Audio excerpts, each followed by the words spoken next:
So good evening, everyone, and welcome to the fourth LatentView RBCDSAI Colloquium series. And so we are very thrilled and honored to host Professor Peter Stone from UT Austin.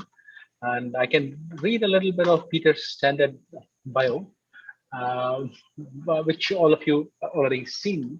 So Professor Peter Stone is the David Bruton Junior Centennial Professor and Associate Chair of Computer Science, as well as the Director of Texas Robotics at the University of Texas, Austin. And he's also heads the Executive Director of Sony AI in America. And so Peter has won multiple awards, including the Texas System Region's Outstanding Teaching Award, as well as the Fellow of multiple academies, the AAA Fellow, IEEE Fellow, the American Association of Advancement of Science Fellow, ACM Fellow, everything. There's one interesting connection now for Peter to India, is that when he was awarded the prestigious Exte Computers and Thought Award, given to the top AI researcher under the age of 35, he actually received it in India. So he had come down to Hyderabad for Exte and had given his award lecture there, and he actually so that's one of his connections to India. And of course, he has guided a lot of amazing Indian students who are doing great work around the around the globe now. And so I know Peter for a while now. And one of the things that I always hold up Peter as an ideal mentor, the way that he, the way he, even today, he keeps track of all of his students, where they are and how much he helps them out. And I mean, I try to kind of aspire to be like him in terms of mentoring students. But thank you, Peter, for being an inspiration. And thank you again for agreeing to talk at our colloquium series. Over to you. My pleasure. Thank you very much for the kind introduction. Yeah, that was very generous words. I do remember my trip to India very fondly. So I was there for the Exte 2007 conference and did travel around for 3 weeks through the country with my wife and had a wonderful time. My other, and as you said, I have mentored several Indian students. One of them is now Shivaram Kalyanakrishnan, is now a professor at IIT in Bombay. Some of you may know him. In any case, thank you all for being here, and thank you, Ravi, for inviting me. What I'm going to do today is give an overview of things that I do in my lab. I actually touch on a lot of different research directions, but then go on a deep dive on one or two areas that I think might be of interest. So there'll be sort of something for people who want sort of the breadth, and then a couple of items for people who want to get a little bit of technical depth. But there'll always be a chance to pop back up. Just as a start. It is actually very exciting times at UT Austin right now.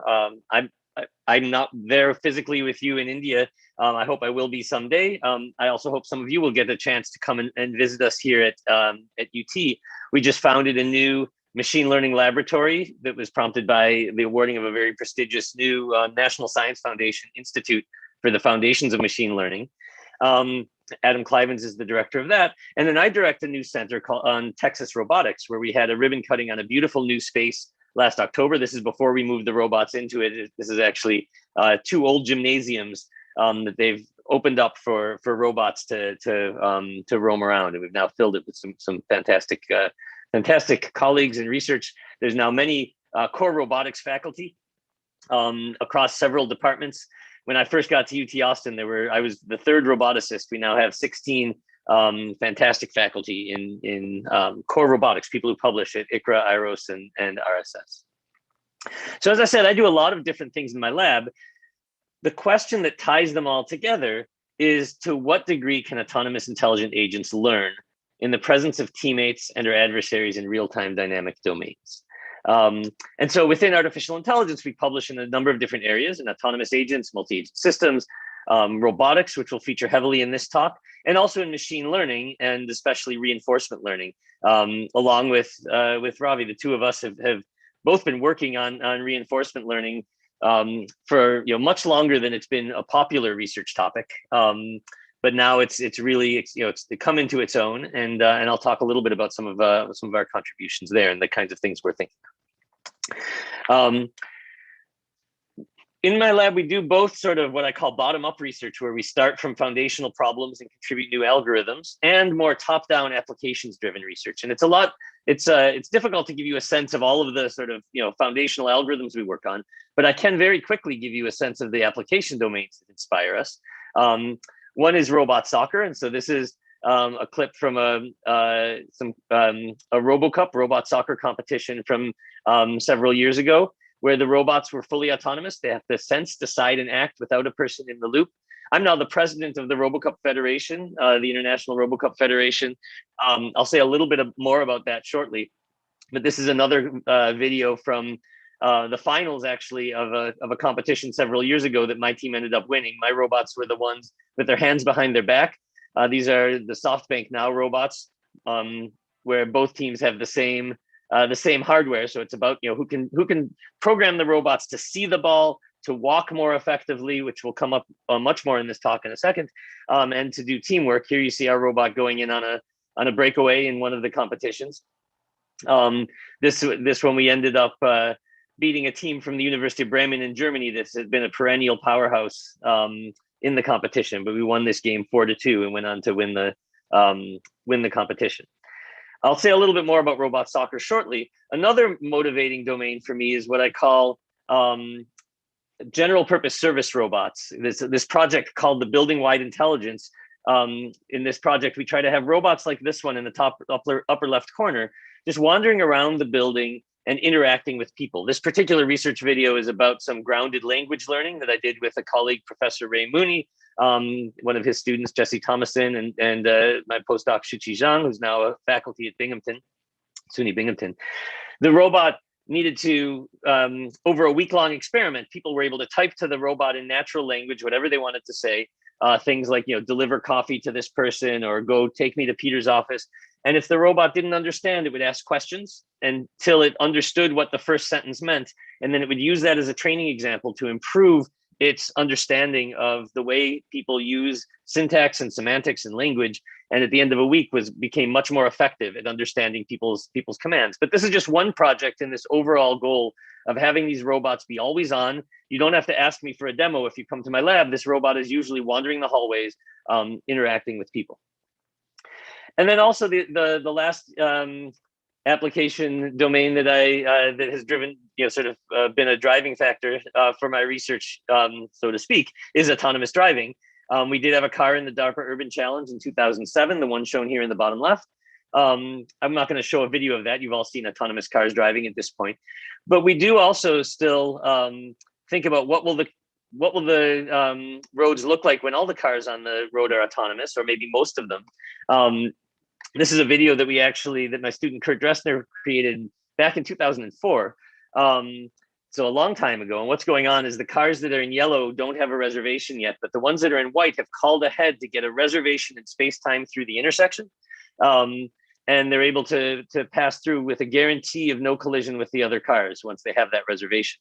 One of the first times I showed this was at in a sort of large lecture, was the talk in India, and people told me, well, that's what all the intersections look like here. But the difference here is we can at least guarantee that if the cars are following the protocol, there won't be any accidents. And this is also has spurred research on questions of like, what will happen if we move to multiple intersections and many more cars, and if there's pedestrians and bicyclists, things like that. So I could give an hour-long talk on any of these application domains, or any more sort of on several different other sort of foundational issues. What I've decided to do for you today is to give a brief, deeper motivation about RoboCup, the Robot Soccer World Cup, just a few more slides on that, and how it motivates some of the challenge problems we work on in my lab. And then I'll talk about some humanoid robots. And I talked about, the theme of this talk is machine learning for robot locomotion. So we'll first talk about humanoid robots. And I'll introduce a method that we call grounded simulation learning. And I'll also talk briefly about some of the connections to some foundational results in off-policy reinforcement learning. And then I'll move on to some algorithms that we've used with that we've developed for wheeled robots, especially navigating through tight spaces. And a class or a family of algorithms that we call Adaptive Planner ParameterLearning. Okay, so to dive in, so RoboCup Soccer, that we have a grand challenge, which is by the year 2050 to beat the World Cup champions on a real soccer field. And this is, a big ambition, of course. People always ask, is it possible? There was actually a BBC news article about this last week where I was interviewed. We always say, I tend to say that it's not something I would, bet a lot on. There's some really big challenges to be able to make that happen. On the other hand, I wouldn't bet a lot against it still. 30 years is a long time, and we've been making a lot of progress. And a way of seeing that is to see some differences between what it looked like in the early years and what it looks like now. First, some of the features as a challenge problem. It does allow for easy entry. If you want to get involved in RoboCup, I very much encourage you to. There's lots of different leagues. It's allows for sort of dealing with closed loop systems at every stage, and allows us to study lots and lots of different research issues. In terms of the progress, this is what RoboCup looked like in the first years in 1997 and 1998. 4 different leagues. These aren't all my robots. It's participants from the different teams. In the top left were early IBO robots. In the standard platform league, the top right is the middle-sized robots where they use a real soccer ball. The small-sized robots in the bottom left, and the simulation in the bottom right. They're all somewhat, have different technical challenges, but they were all fully autonomous. No person in the loop. Nobody giving any kind of input. They don't look very good. It's sort of painful to watch this. The robots are falling over. They're moving slowly. But then if you jump ahead several years, and still 15 years ago from now, you see a lot of progress of the robots moving much more quickly. There starts to be some teamwork, some passing. They're starting to shoot from farther away. The bottom right is the beginning of the humanoid league, where there was just a penalty shot competition that year. But if you if you look at RoboCup videos from recent years, you start to see even much big improvements from those as well. So it's really been exciting to see. As I said, I'm the president of the RoboCup Federation. It's a very large worldwide community that has these sort of common objectives. The league that my team has actually been doing very well in over the past decade or so is the 3D Simulation League. So this is when you can enter. You can enter without any hardware. There's sort of like a sort of video game kind of interface, except each robot is controlled by a completely separate program, and they have partial information. There's a physically realistic simulator, so there's gravity involved. It's hard to get them just to stand up, to walk, to kick. And then there's the strategy involved. Our team has won this competition 9 of the last 10 years using a form of hierarchical machine learning as sort of our secret sauce. This is my student's favorite highlight, where the robot kicks the ball through the legs of the opponent into the goal. But it was Patrick McAlpine, who's now at Sony AI, who is a leader in this team, and now we're continuing to follow up on his work. Finally, I did say that by the year 2050, our goal is to have humanoid robots that can beat the best soccer players on a real soccer field. Every year since 2007, we've had the winners of the middle-sized league play against the some amateur soccer players, including myself and some of the other trustees of RoboCup. So far we're still able to run circles around the robots and score goals, and but every year it does get a little harder, and we are seeing that there's definite improvements going on in the development from year to year. I should also say that the reason I'm telling you about this is that as you'll see in this talk, the challenges that come up in RoboCup are inspiring of much more of sort of basic fundamental algorithms and sort of research breakthroughs that we make. RoboCup isn't just about soccer, and so it's important to know that there's also a league in RoboCup called RoboCup at Home that works on general purpose service robots and works on tasks like this one, where a robot needs to navigate through an apartment, find the trash can, take off the lid, pick up the garbage and take it out. There's also and there's other tasks, things like serving serving food to people, putting away groceries, that involve interacting in natural language, that involve manipulation. And there's both a standard platform league that uses this Toyota HSR robot, and there's a open league where people build their own hardware. Then there are other leagues in RoboCup as well. There's a disaster rescue league. There's RoboCup Industrial, which is sort of more workplace kind of tasks. And there's RoboCup Junior that introduces high school kids to robotics. One of the most challenging tasks in RoboCup at Home is this one, where a robot has to go into a restaurant that it's never been in before, where there's a table set up with a bunch of different products like Pringles and a Coke can or Sprite, and then it has to go find a customer that's waving, go up to them, ask what they would like in language, spoken language, understand them, go pick up the right object and bring it to them. And so, these are really inspiring challenges, and I really hope that some of you who here in the audience will go investigate a little bit more about RoboCup and join us. We just finished a very successful virtual event because of the pandemic in 2021, and then next year's competition is planned for July in Bangkok in Thailand. Okay, so that's the sort of a little bit of motivation. RoboCup as a source of challenge problems, and now I'll tell you about some of those problems that have emerged for us and some of the solutions that we've developed. So first of all, in this theme of machine learning for robot locomotion, as you saw, we participate in one of the leagues where you have to get humanoid robots to walk. And of course, whenever if you have humanoid robots or any kind of robots in a competitive situation, the faster they walk, the more of an advantage they'll have. And it's very natural to say, can we get these robots to learn, maybe for different carpet surfaces, or to be able to improve their performance. And so with two students, well, many students, but featuring Patrick McAlpine and Josiah Hanna. I've already mentioned Patrick. Josiah is now a faculty member at University of Wisconsin-Madison. We'd love to be able to do this learning directly on the real robots, but there's a lot of reasons that's challenging. It's not very data, many of the learning methods you want to use aren't very data efficient. So you have to, pick up the robot when it falls over, the robots can break, things like that. So it's very tempting to say, let's just learn in simulation, where you can do thousands of trials in parallel. The problem, and you can just sort of set up a situation like this in the simulator and have the robot practice dribbling the ball or walking fast or whatever you want it to do. And you can learn using CMAES or off-policy reinforcement learning methods or PPO to learn fast skills, or that work really well in the simulator. But then if you deploy them in the real world, this is something, a skill that we developed in that simulator. We try to put it on the real robot, and you can execute it, but it doesn't look very good.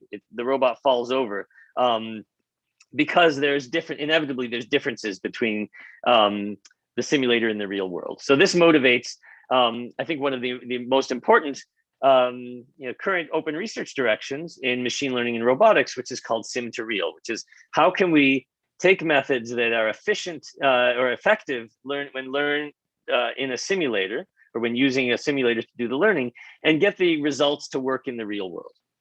And so, diagrammatically, you have, in the normal reinforcement learning setting, you're trying to learn some policy that takes in states and outputs actions, and the difference between, and then there's some reward signal that also comes from the environment. And you can execute the same policy in both the real world and the simulator, but they'll have different effects. And that's so the red arrow is different from the green arrow. And there's a number of different ways to deal with this. There's one popular method is to inject noise into the simulated environment, so you learn a more robust policy, and then hope that the noise that you've learned to deal with in simulation envelops the noise that you would see in the real world. And there's several successful approaches in that direction. And another sort of general method is to go the other direction, to get some real data from the real world and use that to make your simulator more real or more grounded. And that's what I'm going to talk about today is in this second class of methods. And what we've introduced is a method called grounded simulation learning, which is an iterative method it starts from the premise that we're never going to get a perfect simulator, that the simulator is inevitably going to be different from the real world. All we want to do is try to get the simulator to be good enough in the region of policy space that we're currently searching. And so how we do this is we get some real world executions of a starting policy in the real world. We gather some real world state action trajectories from that.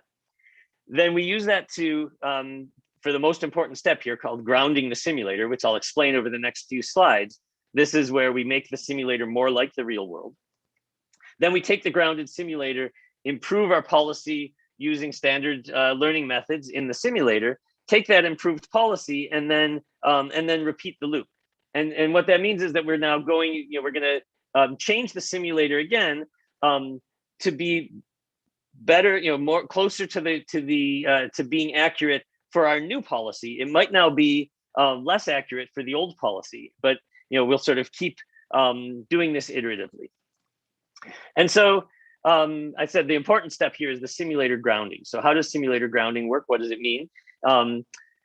So you could imagine just learning a completely new simulator from scratch. But for any kind of really complex environment, that's not going to be practical. You may have already a really good simulator like that RoboCup simulator that I showed you, and it might even if it's open source, which the RoboCup simulator is, it might be complex enough that it's going to be difficult to go in and create a gradient through that simulator and try to improve it from first principles. So what we're doing instead is we introduce a method that actually works with the simulator as a black box. So the simulator stays the same. Instead, what we do is we learn a wrapper around it that transforms the actions that come out of your policy before sending them to the simulator, with the goal of making it so that the transformed actions have the same effect in the simulator that the original actions have in the real world. Okay, so just to expand on that a little bit, we're going to learn an action grounding function G that takes actions as input and then produce a more realistic and then replace those actions with new actions that produce this more realistic transition. And what do I mean? And so how do we do this? How do we learn an action that has the same effect in the simulator that the original action had in the real world? We do this by composing a forwards dynamics model of the real world. This is a function that takes the current state and the action and predicts what next state will result in the real world. And we combine that with an inverse dynamics model of the simulator, which says, given this state that I'm trying to get to from my current state, what action do I need to execute? And so in our case, think of the actions as being like the joints, torques to the joints, right? So, or position, if we're doing position control, position commands to the joint. So if my current joint's at 90 degrees and I want to move it to 180 degrees, in the real world, if I say move it to 180 degrees, it may only move, in one time step to say 100 degrees. But in the simulator, if I tell it to go to 180 degrees, maybe it goes almost all the way there to like 170 degrees. So I now want to say, okay, when I want to move it to 180, if that's the command that I would send to the real world, I want to replace that with a command that says, say, move to 115 degrees in the simulator, which will get almost there. It'll actually get to 110 degrees, which is the same that would happen in the real world. So that's how you can think of this.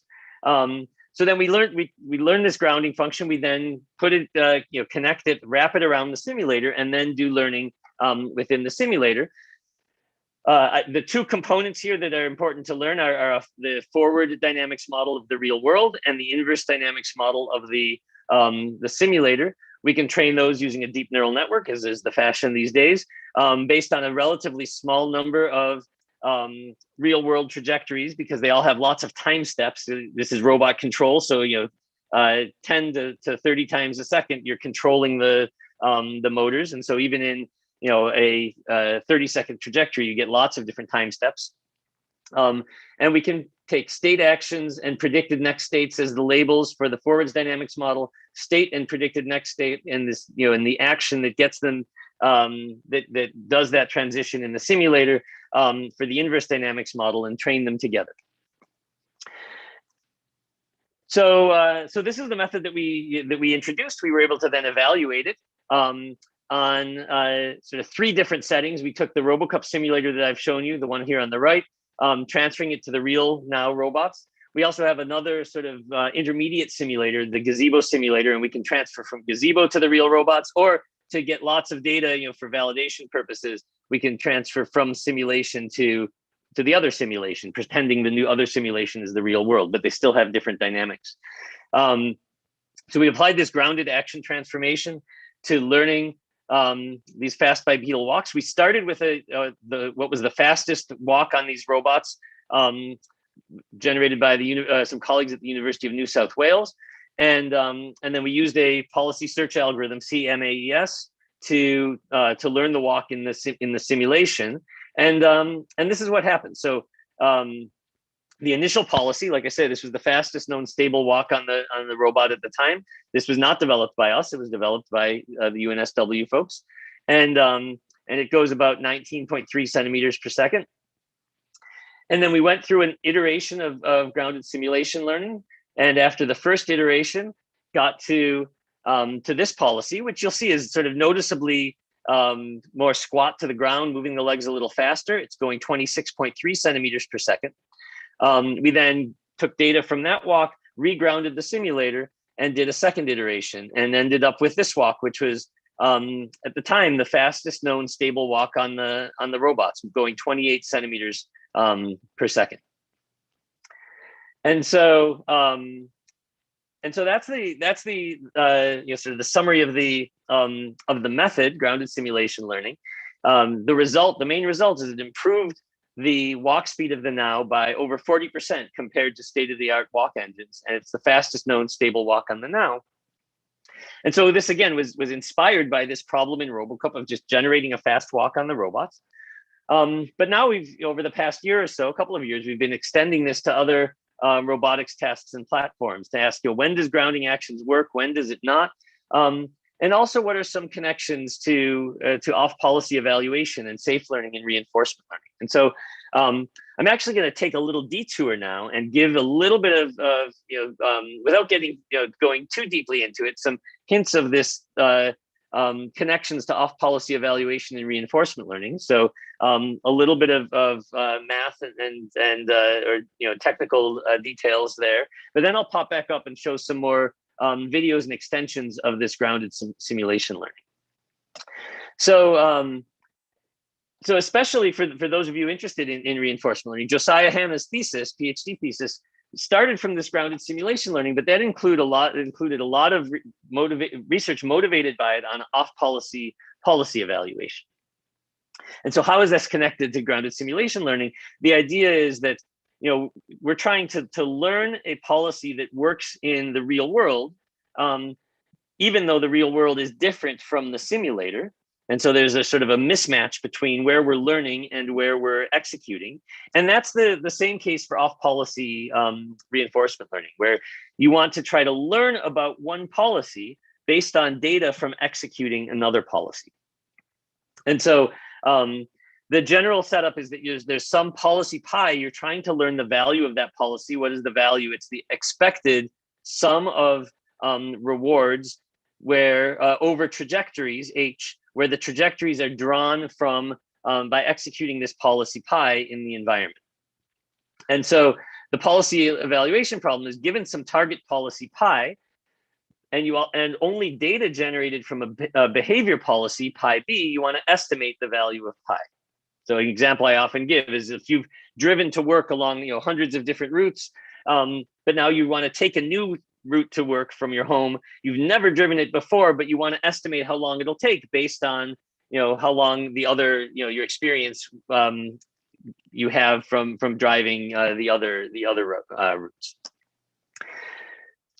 So when we do this, we're going to estimate our value of this target policy pi. We'll call our estimate b hat, and we'll measure our performance based on how close we get our estimate, the mean squared error of our estimate compared to the actual true value of the target policy pi. So one of the workhorse methods for doing this is known as importance sampling, wherein you reweight the total for the trajectory in your observed data. So you have trajectories H that were drawn from your behavior policy pi B. You want to say how good are those in your target policy pi, and you answer that question with the following equation. You take the total reward that you got from the trajectory in your behavior policy, and you reweight it by the relative likelihood of executing that sequence of actions in your target policy compared to in the behavior policy. So if there's an event that's very rare in your behavior policy but more common in your target policy, then you want to upweight the likelihood of that trajectory. And then you'll average the weighted these weighted totals across all the trajectories you have from your data. So without going too deeply into the technical details, there's two myths of importance sampling, or maybe open questions that we addressed in this research in a series of papers in ICML. The first is that it's actually stated in the Sutton and Bartow reinforcement learning book that off-policy evaluation is sometimes a necessary evil. That if you have access to your true target policy, that you should just use that to gather data, and that will be the best source of information for evaluating how good this target policy is. In other words, if you want to figure out how long it takes to drive from work using a particular route, just drive that route. Don't bother driving other routes. And that seems intuitive. That seems like if you can, then gather data from the policy you care about. But it turns out that that's not the case. Running a behavior, and it's not too hard to see this, and it was known in some of the statistics literature, but it really wasn't sort of connected to the reinforcement learning importance sampling. It turns out that running a behavior policy different from than the target policy can minimize the variance of importance sampling estimates. And when you minimize the variance, you can learn with less data. And it's the intuition behind this is that if there are rare events in your in the policy you care about, actions that you almost never take, it will take a long time to see their effects. If you run the policy you care about, you're better off upweighting those, getting to see what happens in those cases, and then reweighting them using importance sampling. And it turns out that in theory, if you know the target policy and behavior policy, you can actually get a zero variance estimate in just a single trajectory, which motivated us to introduce an algorithm that will help find a behavior policy that gives lower variance importance sampling estimates. We call it behavior policy search. And so we introduced this in the ICML article, and there's lots of empirical results behind this that you can see there, that it really works well. The other myth that we debunk is that if in the importance sampling ratio, I said you take the relative likelihood using your target policy and your behavior policy, it turns out that the myth is that if you know your behavior policy, you should use that to compute the denominator of the importance weights. And again, that turns out to be false. That that even if you know your behavior policy, if you replace the true probabilities of taking actions with the maximum likelihood estimate of the policy that generated the data, that will lower the variance of your importance sampling estimates. So the idea is if you know that you are flipping a fair coin in your as your behavior policy. So in principle, there's a 50% chance of heads and a 50% chance of tails. But in your data sample, you saw 7 heads and 3 tails. You should pretend that fair coin was actually a biased coin with 70% chance of heads. And we prove that using this estimated behavior policy has asymptotically lower variance than using the true behavior policy. Again, something if you're doing off-policy evaluation, you can substitute in this method for free, and it's always better. And again, we show a lot of data in our papers. So that's the detour. I hope that was interesting to some of you who are interested in the details of reinforcement learning. For those of you who got a little lost in that section, that's perfectly fine. I'm now going to pop back up to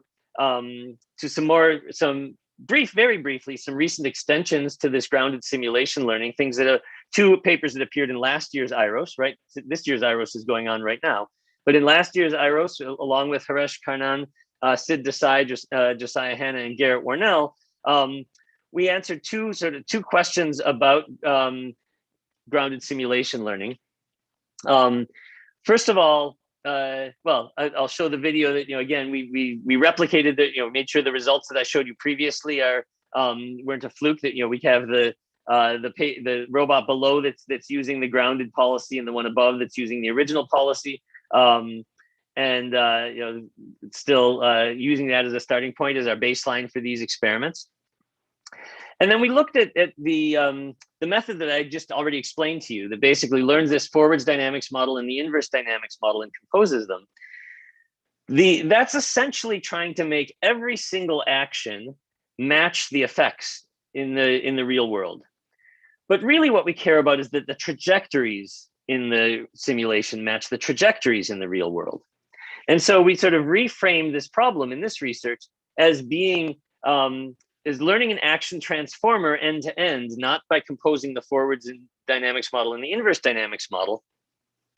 And then changing the agent environment interface so that we're actually treating this action transformer as the learner.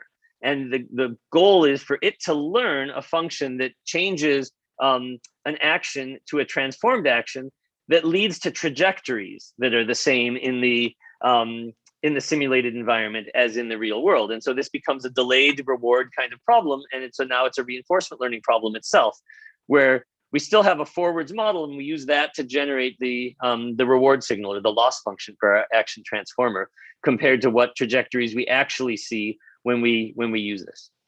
And so we did some experiments in Majoko domains. I'm not going to, I think for interest of time, I'm not going to go into the details of them.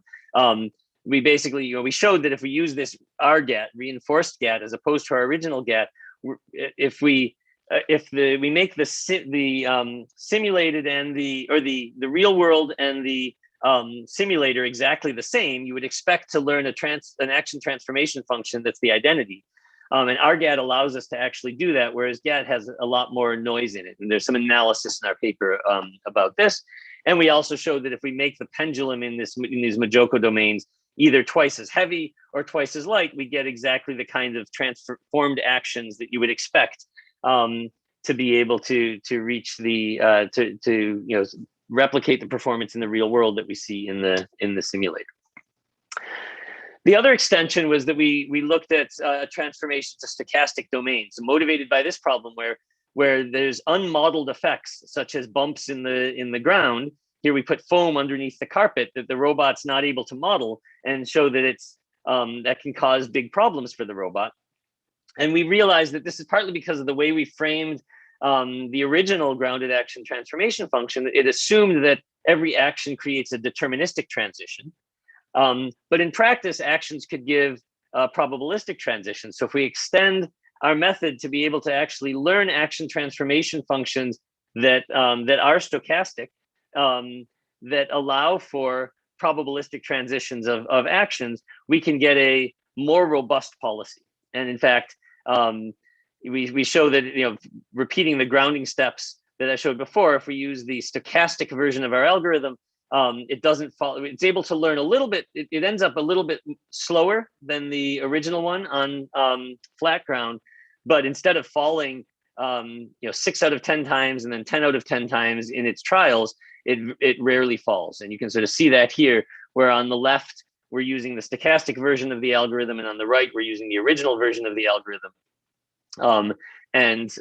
Very quickly, the one that's not modeling these probabilistic effects has trouble, and the others one is able to do much better, not perfectly, but is still much more robust. So those were some of the extensions of this grounded action transformation method. Okay, so in the time I have remaining, I'm going to do a talk now, transition from humanoid robots, stay with the theme of machine learning for robot locomotion, but I'm going to change to a different thread of work on wheeled robots called Adaptive Planner ParameterLearning. And this is joint work with especially Zhuishu Zhao and Garrett Warnell, but also several other students as listed at the bottom there. And the idea is it's trying to find a sort of the right medium between classical motion planning, which is not adaptive but can be very robust, and machine learning methods, which are adaptive but tend to not perform nearly as well. And so to do that, I'm going to actually change screens to my other computer, because this actually works better on a Mac. So there we go.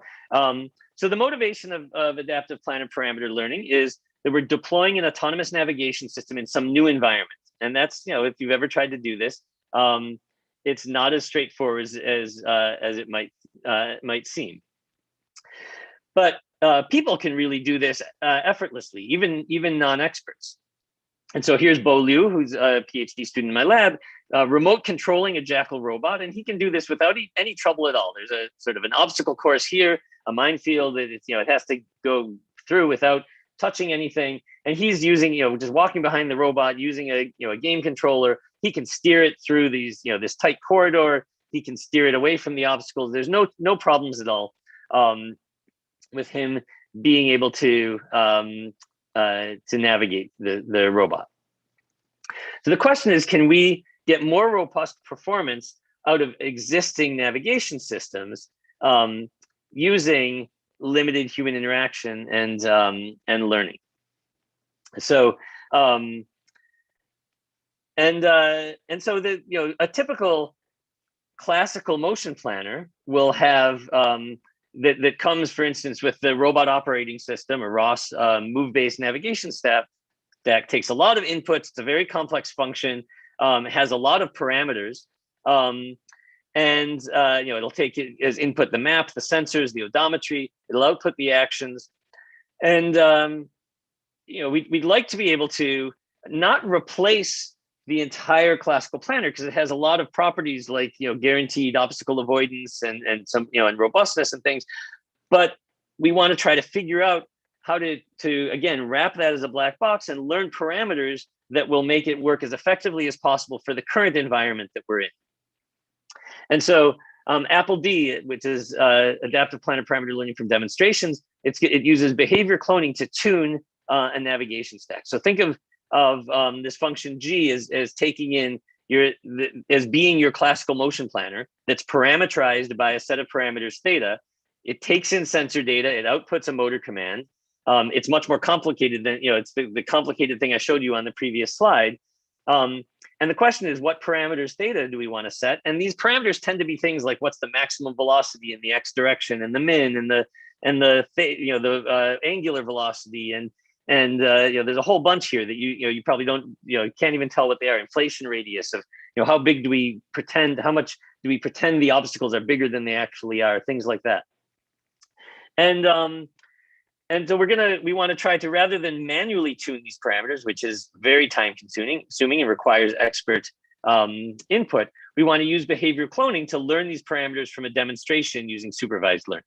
So we're going to find the best parameter set theta that minimizes the loss function of how close it is to what a person would do. So the rough procedure is we collect a demonstration of states and actions from a person joysticking the robot, and then use black box optimization to solve for these planner parameters. One challenge here is that people exhibit qualitatively different navigation behaviors in different environments. So, in this, in the blue, in the curve versus the obstacle field versus the narrow corridor, people either drive the robot more quickly or more slowly and more carefully. And so it's not that there's a single set of optimal parameters theta star, but rather we want to learn, there's a collection, and we want to be able to learn a context. So we want to find out what's the set of optimal parameters for the current context that you're in. And so we'll use supervised learning also to train a context predictor that says, when you see lots of obstacles nearby, you want to use this parameter theta. When you're in an open area, a different set of parameters. And so when we deploy it, then we use this model. We use this B, which is the context predictor, and then for that context, we output the parameters theta, and then feed them into the classical planner and use that to control the robot. And so in experiments, we use this clear path jackal. We take Bo Liu, one of the authors, using an Xbox wireless controller, navigating through this environment that I already showed him doing. If we just use the parameters that come with the robot, you get the behavior on the left that it's it doesn't do very well. It has to back up. It can't deal with these narrow corridors. They've given it a set of parameters that is much better tuned for open space. And so once we deploy, you can see the difference very clearly between the learned behavior on the bottom, which is able to change its parameters and appropriately speed up or slow down based on the context, versus the default parameters on the top, which get stuck quickly, move much more slowly. They don't have collisions, but they're not nearly as effective. And so we're able to show that the traversal time of our APPL-D method, which is shown in green, both the behavior cloning loss and the traversal time is significantly better than the alternatives, especially when we use this context predictor. And one of the nice things is that we could use this not just on this single robot. We also tried it on the other robot, the one I showed you earlier in the talk, where we have default on the left, some manually tuned parameters on the right, in the middle, and learned parameters on the right from a single demonstration. This worked just the APPL-D method right out of the box, learns to have a much straighter trajectory than using the manually tuned or default parameters.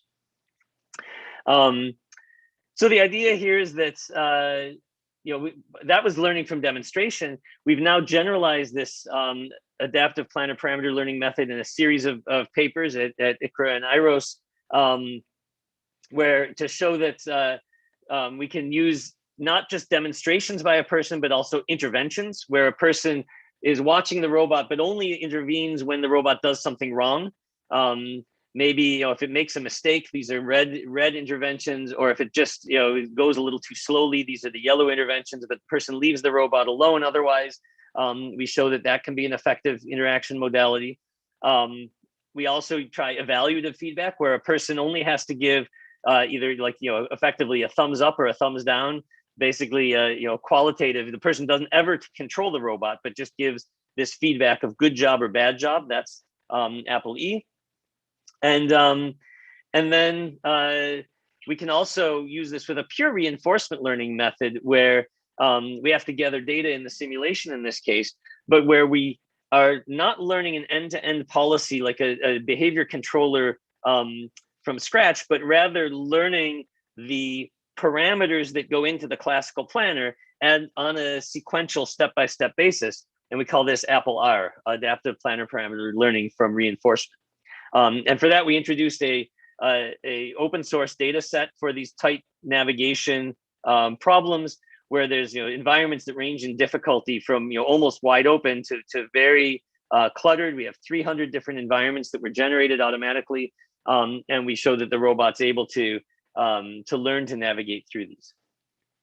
And where this is going, this is actually led by a current postdoc in my lab, Shuisu Zhao, who's about to be faculty at George Mason University starting next year.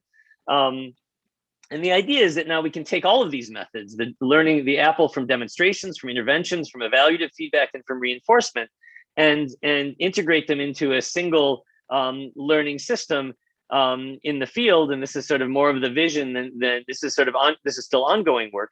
But the idea is that you could use the reinforcement APPL-R at first back in the factory, then deploy it into a person's home and use the demonstrations, interventions, and evaluations to tune in your in the deployment setting.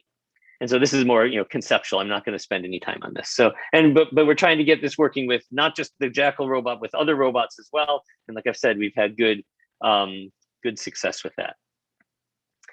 Okay, so let me stop